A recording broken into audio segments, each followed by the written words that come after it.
취객 제약 과정에서 대응이 서툴렀다는 이른바 대림동 여경 논란.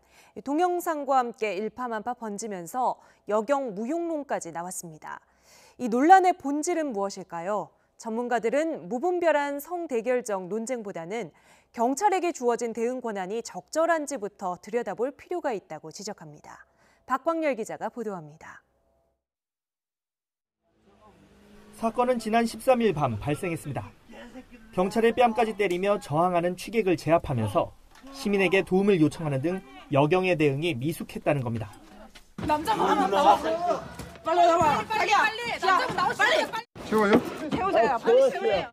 경찰은 여경이 시민의 도움을 요청한 건 매뉴얼을 어긴 게 아니고 수갑을 채워달라는 건 다른 경찰에게 한 말이었다고 해명했습니다. 하지만 논란은 수그러들지 않았고 여경이 필요 없다는 여경 무용론으로 번졌습니다. 일부 정치인도 체력검사 문제를 들어 논란에 가세했습니다. 바른미래당 하태경 의원은 SNS에 여경 무용론은 여경에 대한 국민의 불신 때문이라며 부실 체력검사 기준을 바꿔야 한다고 지적했습니다.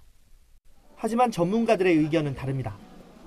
남녀를 따지기에 앞서 경찰에게 주어진 현장 대응 권한부터 살펴봐야 한다는 겁니다. 특히 막무가내식 폭력 앞에서도 테이저건 등 장비 사용을 주저하게 만드는 요인들이 문제라는 지적입니다. 외국 같은 경우는 공권력에 대한 도전과 법 집행에 대한 위반 사항은 강력한 장비 장구를 사용을 해서 제압을 하기 때문에 설령 여성 경찰이 근력과 완력이 다소 부족하다고 하더라도 그것이 이슈화되는 이런 상황으로 치닫지 않는 것이죠.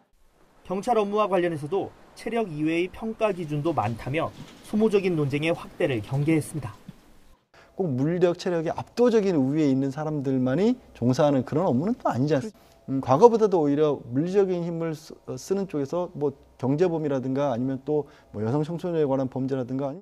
물론 경찰 특성상 최소한의 체력은 무시할 수 없는 요인입니다.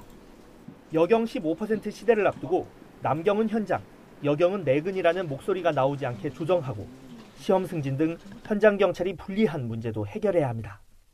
미국, 영국, 캐나다, 싱가포르 같은 경우도 남녀 채용의 규정이 똑같아요. 어느 정도는 체력을 갖춘 여성 경찰들이 같이 이제 업무를 수행하는 것이 옳다라고 좀 보고 있습니다. 이번 사건이 무분별한 성대결적 논쟁이 아닌 경찰의 실질적인 기능 강화를 위한 생산적인 논의로 이어져야 한다는 지적입니다. YTN 박광열입니다.